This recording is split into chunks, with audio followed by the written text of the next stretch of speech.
It's another day in lab, and today we're going to be preparing cells for flow cytometry. Flow is a technique that immunologists and other cell biologists use to sort and quantify types of cells and the proteins found on them or in them. I'm interested in immune cells, so once I euthanize the mouse, I can take out its spleen and lymph nodes where most of the immune cells are located. I'm particularly interested in the immune cells of a patient with cancer and how their cancer therapy could impact their healthy immune cells. So I not only take out their lymphoid organs, but I also remove their tumor. Here, I'm preparing a plate with the necessary ingredients to help stabilize and digest the organs and tumor.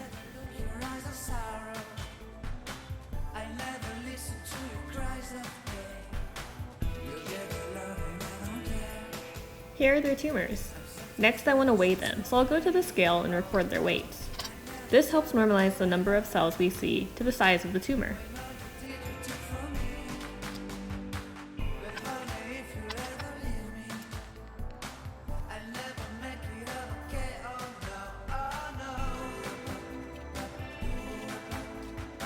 The tumors are rock solid, so I need to break the mass into smaller pieces.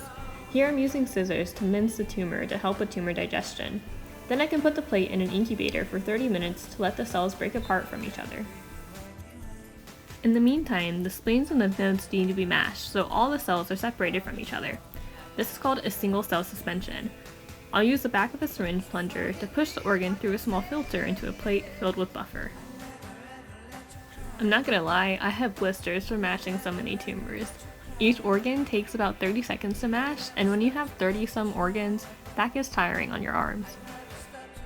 Another thing is that when you have several mice to dissect, you can make mistakes.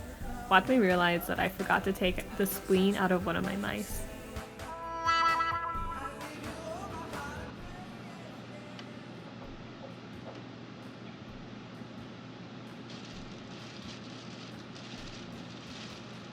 Okay, everything is fine. I found the mouse and quickly took its spleen. This just goes to show that mistakes happen and a new mistake always pops up, no matter how many times you do an experiment. Now back to your regularly scheduled program. Now that we have the single cells suspended in liquid, I'm going to transfer the liquid into a new tube and put them in a centrifuge to force all the cells to the bottom of the tube. At this point, my tumors digested for 30 minutes and were resuspended in buffer. Now I'm adding a solution that will separate cells based on their density, so I can retrieve the specific immune cells that I want to study. For the lymph nodes, I can remove the old buffer and add in this red media, which has nutrients for the cells to stay happy.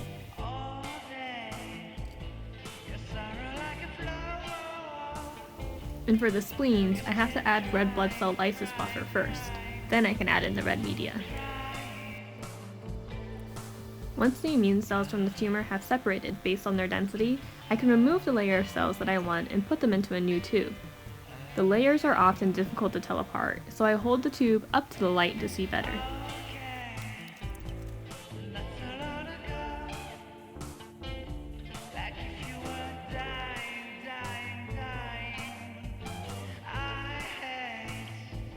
Now that I have all of my cells prepared, it's time to put them into smaller tubes. These cute little tubes are easier to work with, especially because I don't have many cells. Here I'm distributing some cells into a plate which has stimulation media, and some cells into the tubes in the yellow container. Stimulation media in the plate is going to encourage the immune cells to produce proteins inside the cell. For the cells that I put in the tubes without stimulation media, I'm just going to look at permanent proteins on their exterior, so they don't need to be stimulated.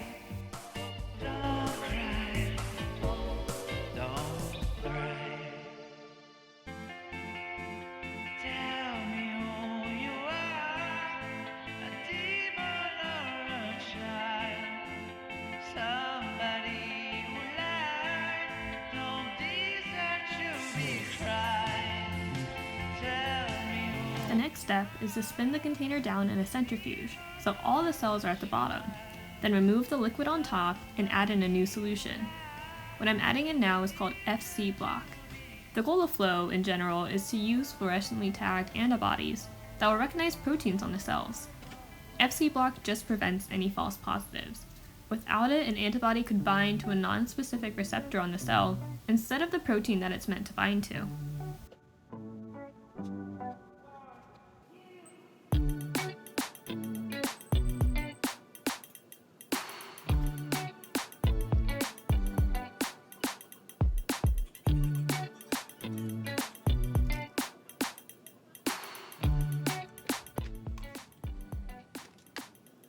The cells were just incubated with FC block for 30 minutes.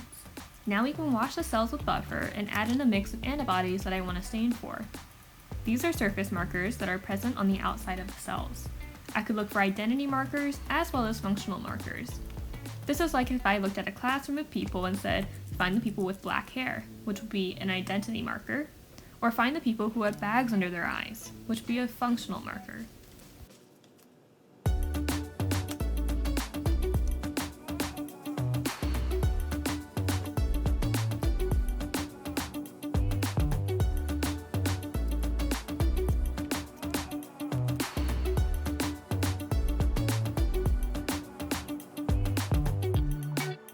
Since the cells were in a pellet at the bottom of the tube, I'll vortex or vibrate the tubes so the cells are resuspended in the antibody mix.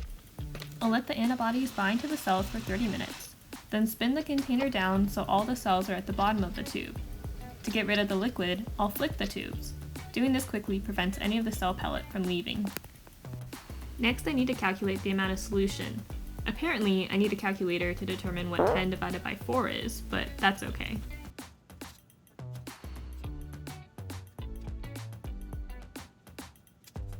This is called fixation permeabilization solution, which halts the movement of proteins inside the cells and pokes holes into the cell membranes, so the antibodies can enter the cell, but nothing leaves.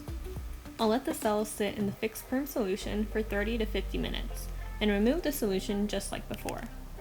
Finally, I can make my intracellular antibody solution, which also has identity and functional markers for the inside of the cell.